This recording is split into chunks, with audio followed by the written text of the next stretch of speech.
But after, this is a great transition too to the Reagan National Defense Forum. What we heard today on the previous sessions before Alex Karp was doing the cybersecurity one was about space exploration and the race to space, and how important it is for whoever perfects this race to space is that it will affect our economy at wide scale, not only our security from a country perspective, but also from an economics perspective, and the data that all of this will reside in. And of course, some say, well, hey, we'll eventually be, living on the moon or having other, resources because of climate change. You don't even have to go that far out to think of all the different use cases with data that you can see from satellites, right? So it was just really interesting to see how serious the government was saying, we're in a space race against China and Russia. Like we have to make sure that we own this area, and we'll take ownership and say we neglected it after the moon. We didn't really go after it any more than that, and China's kind of got a jump on us. So, and then there was a little frustration that I noticed in the conference of, why is private sector leading in this area, right? You see Bezos and Elon and private sector getting out into space more than the government sector. And they were basically saying publicly, we need more funding than the $17 billion we were given to really further this. So that was just one of the takeaways, was that it really seemed like they were proposing we need more emphasis on technology and innovation, and space is one of those areas that as a country the US has to win. What were your thoughts on that? I totally agree with that. See, I have a view, Dom. I mean, Dom, I grew with a generation who was in 80s and 90s who were convinced that by the time we'll reach 2020s, you'll actually have a trip to moon. So it'll be like Blade Runner. Yeah. So personally, I felt very disappointed whichever way the space research went in 90s and 2000. So that was disappointing. Okay. So my view is following, that when a problem is hard, but it's interesting, you get the best mind to work for it. But when the scale of the problem is increased, but there are solutions and a lot of budgets are coming, you end up getting in system a lot of bureaucrats, a lot of tactical people who just spend their career running through the system. They don't add the value. So this is what has happened with the space agencies over the year, that they have actually carried this fact. Okay, and people build this kind of nexuses inside, and that pretty much slows the innovation. And this is exactly why things have gone out to private sector. And for them, it was different. They started from this point zero because for them, the problem was quite big and quite unsolvable.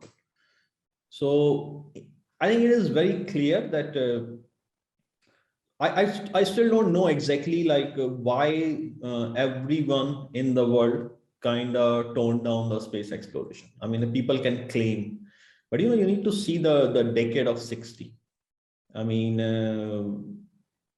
within a decade, I mean, they managed to land the standing first person to the space from US point of view, landing someone to moon. I mean, even today, when I see the size of Saturn rocket, I'm amazed.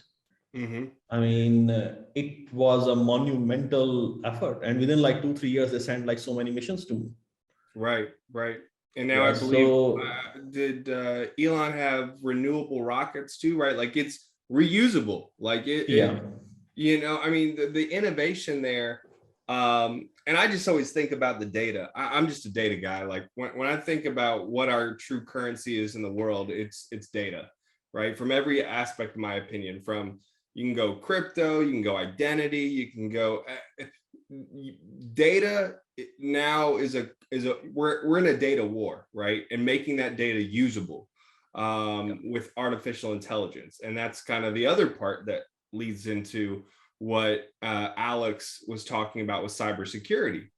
And the new digital war is a race to space and also cybersecurity, and taking it very seriously. It's not, some teenager who's in your basement trying to hack your systems. These are nationwide, nation state attacks. And so we have to have the brightest minds working on this. And one of the comments that Alex Karp made was just brilliant. He said it before publicly, but it was just so nice to see it actually being well received with the audience that was there. Was if you're doing business with an adversary of the US and you're a large big tech company, you should at least have the nerve to explain yourself on why you won't do the same kind of work with the government, right? The country that you're in that provides you the freedoms to do what you do, and allow you to have all the top talent. Why are you not working with the government, and you just prefer to work over in China or somewhere else, right? So I think that was a very well spoken point there. And you're starting to see more companies leave Silicon Valley. We're starting to see more of that as well. I agree. I mean, and Alex is right in this regard, because Silicon Valley behavior, in a way, in some regard, it turns into a bit of bullying rather than just having a point of view. I mean, this is how, I mean, you see, like Alex mentioned, that people were protesting against us, how they were barricading. I mean, somebody has this freedom of speech, and I would like to protect it if they don't want to work with government. I disagree with it, but I have to protect that freedom of speech. Okay, now, one thing, Dom, which Cold War has taught us, like when we see now the declassified document and we see all these movies and stories, that in this kind of struggle between two emerging powers or two superpowers, whichever way you want to say it in a domain, people use all kind of tactics. Okay, those days communication, electronic communication was key.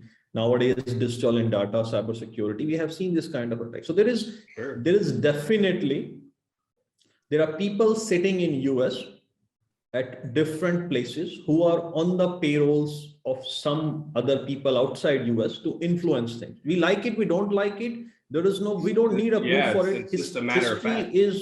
History is evident for it. Okay, I'm pretty sure, I mean, US will have, I mean, similar arrangements outside, but the thing is, when somebody is influencing your politics or somebody is influencing your policy making, you need to ask this question, that how it is harming me, and somehow is it directly, indirectly influenced by it. So if your best people are not working for you, for the safety, there is something missing. There is something is not clear on the table. So I agree with Alex on that part, is that if someone is doing it, okay, I mean, I was in London last week, and I was like last month, and in October and November, and you walk in London, you see all these people protesting. A lot of protests happen. Okay, on topics and on vaccine. One thing which I realized is, like, when we decided to tone down the space race, we also toned down the growth of society. Like the generation I come from, which those days people were very comfortable talking very controversial things with each other related to religion, culture. I don't see that kind of tolerance as of today in society, and sometime in the generation that is coming up also, because we were seeing the advancement of science, the openness, the more globalization. So the space race is not only important, like from the economy point of view, it is very important for the people's intellectual growth point of view. Nowadays, people go, and we heard these terms like fake science and all this, because people have been disallowed to see real things for a very long time. Yeah, and it really, one of the things I took away too from the seminar was the lack of transparency that the government has shown on some of the different things that we've had happen. And they've admitted that it would have been better for the US people to understand what's going on, to be better support. They showed the graph of all the different things that have happened with government and healthcare and law enforcement and the military of lack of confidence in. But a lot of that, I look at how things have been portrayed and not knowing how to distinguish what is truth. Now, we're not going to get political here, but it breeds into what Alex was talking about of how important cybersecurity is and technology in general and software. He said it plain as day. America produces the best software in the world and the best software data scientists and workers. So we need them focused though on protection of our freedom of rights and protection of our country so we can continue to innovate and do the things that we do. And so I think it really hit me just watching Alex interact with all the generals and all the different people there of how important Palantir is. And we know the government gets technology that we don't see for like 10 years later, right? And so the fact that they've been working with the government for 17 years and they're now doing excellent with commercial growth in over, I think, 103% year over year last quarter, what they're going to be able to be capable of in the scenarios they've seen and the problems they've solved will lead into solving problems that we haven't even seen yet, right? Which will be more market fit and more new revenue streams. So that leads me to my question of, have you ever interacted with any employees at Palantir or seen the software in action? Dom, three things I would like to add on this one. I think first thing is, I was thoroughly surprised that Palantir, which is a private company, has a table on that forum. Yes. Okay, I think people are talking about commercial growth and all that. I mean, government is going to spend a lot of money on data, digital, AGI, automation and all that. And this company is sitting with the key players and telling them that this is what we need to get on with. So they have a place on the table. Yes. There was no Google CEO or Microsoft CEO was sitting there. I mean, so this is a very important sector. So people like it, people don't like it. It's their personal choice. I was very pleased to see Palantir on that table, both because the kind of company they are and the kind of ethics they are following. Okay. So that is first part. The second part is, I mean, I have interacted both Palantir and other peers, for example, like Snowflake in different capacity. Okay, I mean, I cannot reveal like the nature of the discussion, but this is what I learned from impression point of view. I mean, I have seen the software in action, both softwares in action. Okay, I have interacted with CDOs who have implemented these solutions, both Snowflake and Palantir in different capacity, very large implementation. I mean, I'm talking about implementation. These are like for Palantir was like of the order of 50 million plus kind of implementation company-wide. Had a good chat with CDO on drinks and lunch to understand like why they did it, how they did it. So there is both companies have their good and bad part. Sure. Okay. My interaction and which happened, I mean, like at a working level, at a sub-senior management level as well, more of a strategic in nature at times is, I actually liked both companies, both Palantir and Snow in general. Okay, like what I found is that these companies are very open to talk to. Okay, like the challenge was that in my community and in industrial community, what people know about Palantir is very different. What I know about them and what they know, a lot of them consider them as a consulting company. They don't even consider them as a SaaS company. So that is something to me is a miss from Palantir point of view. And in case of Snow, it's other way around. I mean, they think Snow can do a lot of things which Snow cannot. But the image is like this because Snow has a very strong partner ecosystem. So if the people goes to them, they say, yes, we can do it. But what they do, they bring a partner to do it. Sure. Okay, so that is a bit different. So Palantir has an information problem, no questions asked. I have talked to hundreds of people, okay, and I have got this answer from a lot of people. Yeah, but they are a consulting company, but they don't do. They are a very close company. I mean, is their software really good? I mean, I have this company. I said, you're comparing Palantir with a company which has 50 million in revenue. Come on, don't tell me. I said, just ask a basic question. Their clients, some of their clients are actually paying them 70 million a year. And you are comparing it. Just ask this question. The basic premise of this question itself is not right.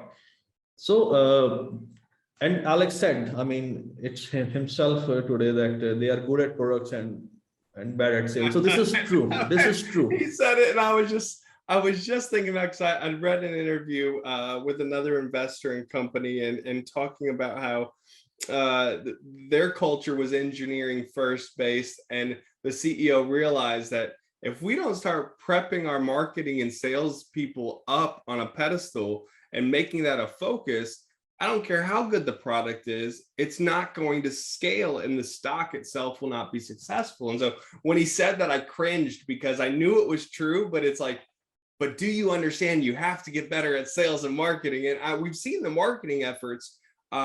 We've seen the growth revenue efforts. I just don't know if they're still from Alex, or are we seeing better sales? I can confirm on that part. I think I have interacted with some of the sales team in past. So the sales effort is improving, but it has a long way to go.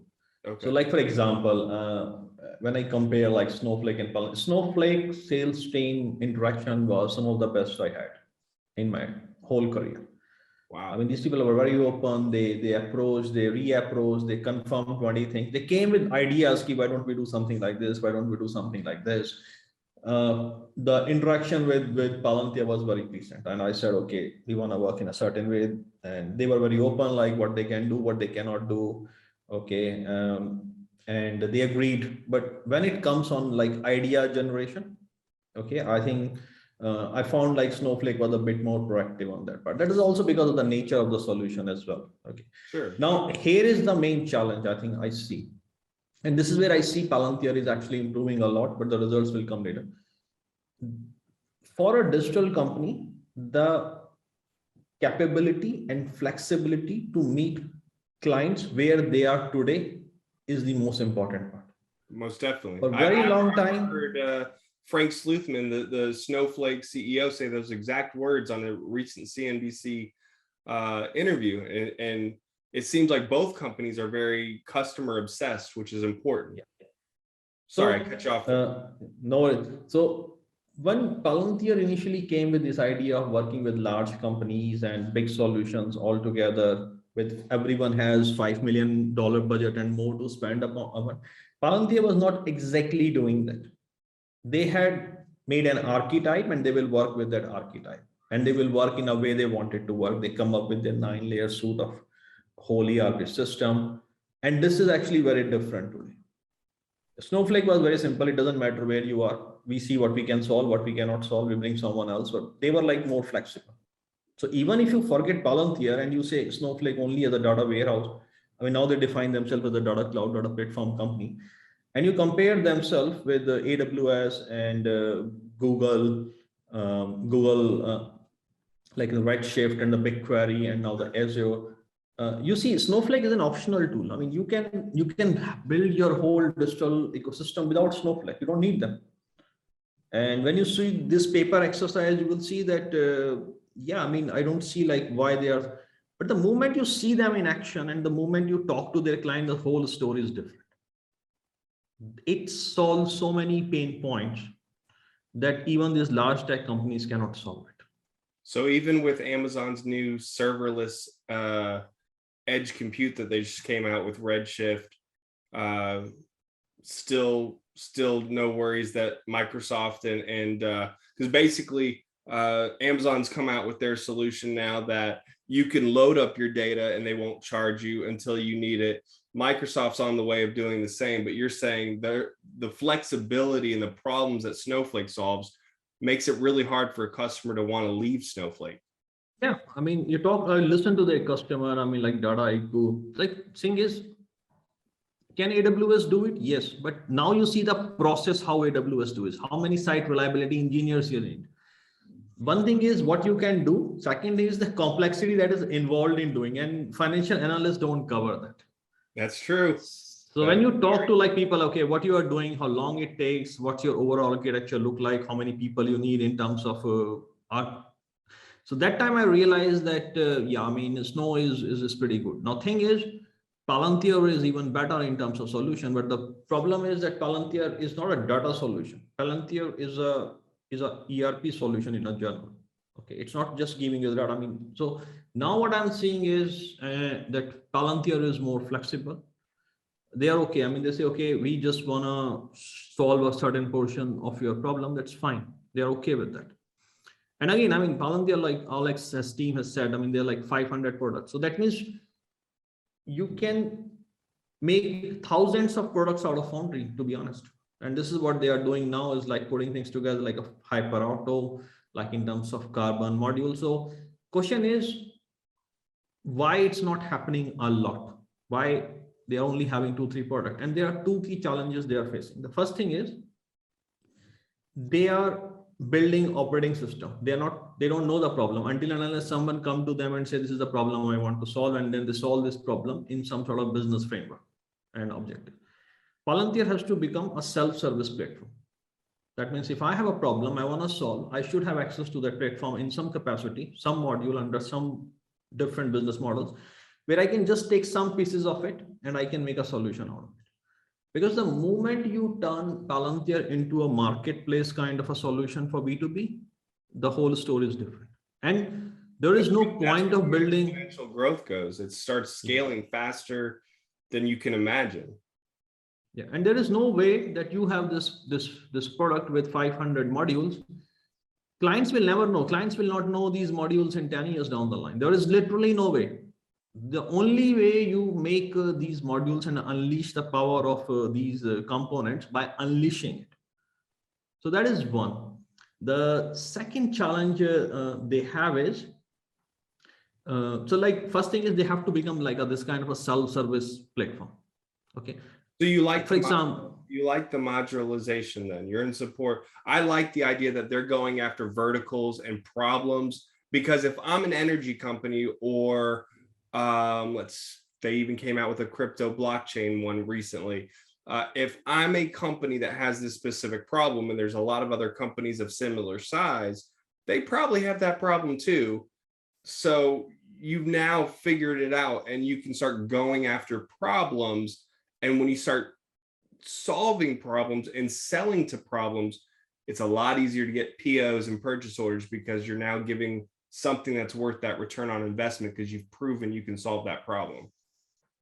Yeah. So think about this way, Dom. I think every one of us can relate with. Say, Dom, you want to build a SaaS, or I want to build a SaaS, and I actually have an idea of building a SaaS, and so I cannot use the power of Foundry. I mean, Foundry for builders as of today is a selected club. People who know them, people who have worked out there. So for me, what's the solution? For me, the solution is I talk to some of the big tech companies. They say, okay, we'll give you a 500,000 credit line, 200,000 in cash, cloud resources. We'll give you a site reliability engineer. We'll give you an architect. What will I do? I'm a guy with the idea, and I'm a guy with an entrepreneurial mode. I will take what is offered. Okay, now these people will help me building a SaaS, and it will build in a certain way that it's kind of logged in that big tech ecosystem.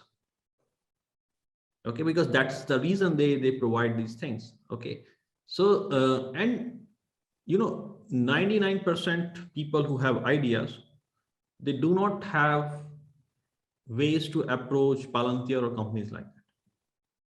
Okay, and then if you look the big tech companies, they actually have a scouting team, so actually look for it. I mean, they ask me, okay, you have this idea, we can do this. By the way, do you know other people who are in similar position? And some of us, because they are playing this volume game, some of us will build things that will become billion-dollar companies. So this is happening both in B2B market, and this is happening both in B2C market. In a way, Snowflake has already made that move with the marketplace, building things like that. Palantir has to do that. Okay. And funny thing in case of Palantir is that they already have a system. So somehow, this is why I say that the sales and the go-to-market, it has improved, but it has a long way to go. No, that makes a lot of sense. So if they were to achieve this self-service marketplace, though, because of how technical or sophisticated the platform is it at the point that they still need a forward deployed engineer, or are we at a point now that Foundry is so simple to use that anybody can literally pick it up and go? That's one of the things I've always wondered.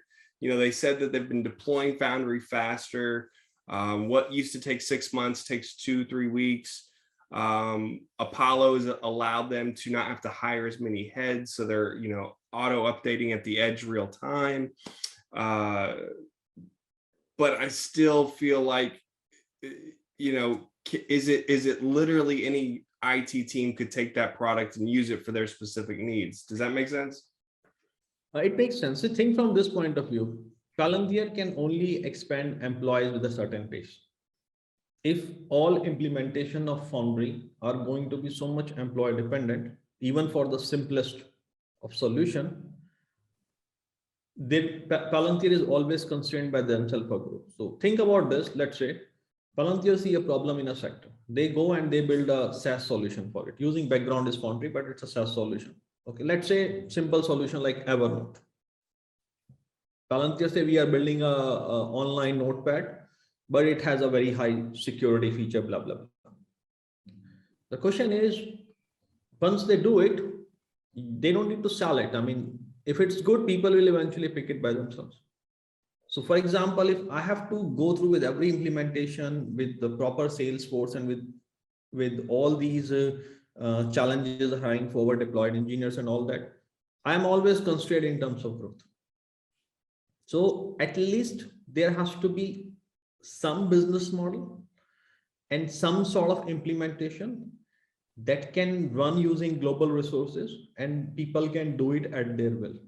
Very similar to the Datadog business model. They have that self-service and oh, you want this problem solved? Here's this module. Here you go. We're gonna let you buy it through the platform, and you can just swipe your credit card. That I like that. I like what you're saying there. I do not expect any company in B2B space to go 1 trillion without having a self-service model. I just don't see, because you need such an exponential growth, and that exponential growth can only happen when you build a platform where you allow people to test their own ideas the way they want. I mean, why we talk about company, I mean, like platforms like YouTube and all that become viral. People have this fit.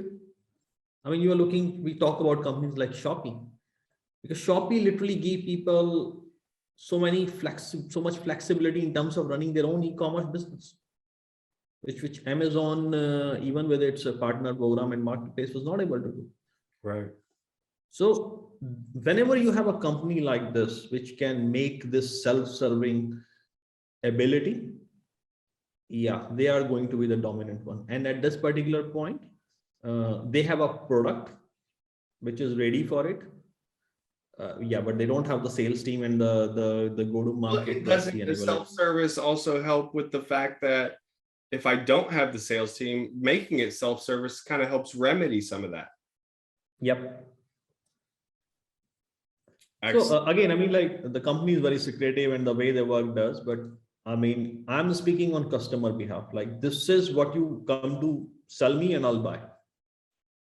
If you cannot come to sell me this, and yep, I'll probably not buy your product. Is it fair to say that their name still is not known in the enterprise well enough? I mean, people know their name, but their name is not associated with a SaaS company. You're right. Okay, their name is associated with the company. If you sign with that, or you are locked with them for long years, you cannot come out. So there's like people even before they're entering it. I mean, I have approached by several companies and I say, okay, how your solution compare to Palantir? They say, oh, we are cheaper than Palantir and we do exactly what they do. And then I say, okay, how much budget you have actually spent in your R&D? So I tell you something, I think this is a very interesting number, actually. I think I should have it somewhere.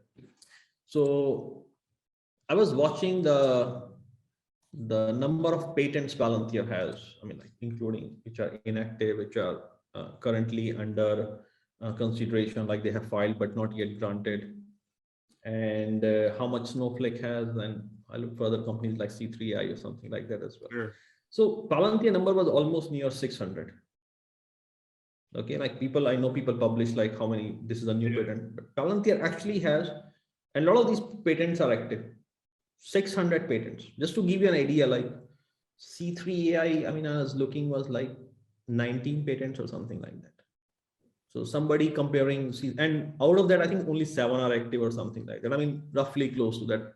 I may get number wrong, but the order I'm getting definitely right. I think Snowflake had like 60 or 80, something like that.